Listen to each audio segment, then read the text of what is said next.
Yazmağın və oxumağın tarixindən danışacağıq.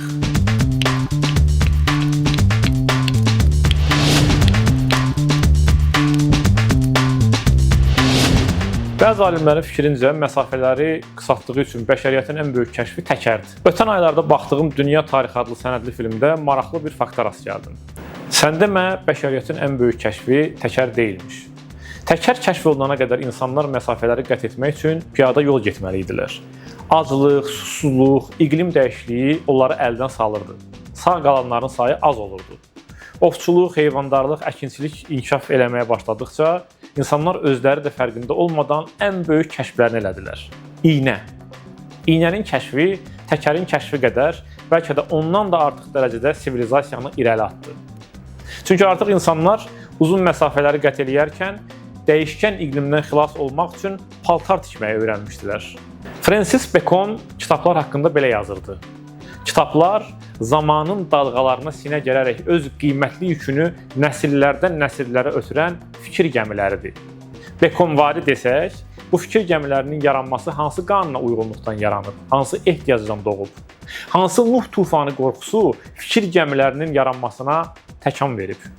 Kitaba qədər yazının yaranması necə baş verib? Arxeoloqların fikrincə, yazının da, kitabın da beşiyi Bağdaddan 40 km güneydə, indiki İraq ərazisində olan Babil qülləsi ucaldılan torpaqlardır, yəni Mesopotamiya. Ümumi qənaətə görə 4-cü minilliyin sonlarında Mesopotamiyadakı əkinçi icmaları dağınıq, sistemsiz kəndləri tərk edib mərkəzə, şəhərə axın elədilər. Beləliklə, daha böyük şəhər mədəniyyəti meydana gəldi, şəhər dövlətlər.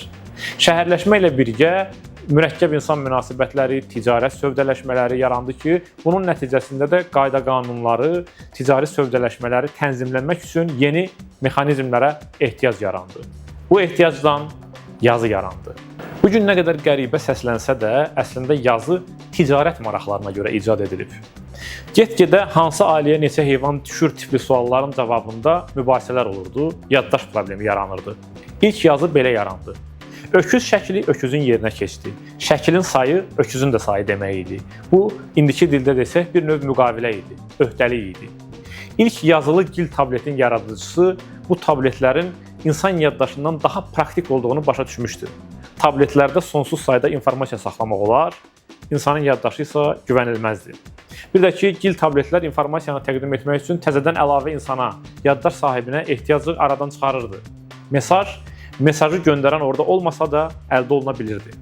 Mədəniyyətin formalaşmağa başladığı ilk gündən etibarən insan coğrafiyanın, ölümün və unutqanlığın əlindən xilas olma yollarını axtarmağa başladı və bu gün adını belə bilmədiyimiz bir adam, ilk yazıcı, ilk Mirzə, mağara divarına, gil tabletin üstünə, torpağa balaca bir cızıq qoymaqla özü də bilmədən bu arzunu həyata keçirmiş oldu. İş bununla da bitmədi. Həmin adı sanı olmayan yazıcı, gəlin ona Samuel Beckett'in dili ilə Homo Logos deyək, yəni sözdən adam, özü də bilmədən yazını icad eləməklə həm də oxucunu yaratmış oldu. Yazının yaranması ilə oxucunun yaranması arasında birbaşa əlaqə var. Çünki yeni yaranan bu kateqoriya, oxucu kateqoriyası olmadan yazının mənası olmazdı. Oxumaq o gündən bu günə yazının qiymətə mindirilməsi, ucaldılması deməkdir. Eramızdan əvvəl 4-cü əsrdə Menandrın dediyi kimi, oxuya bilənlər iki qat görürlər.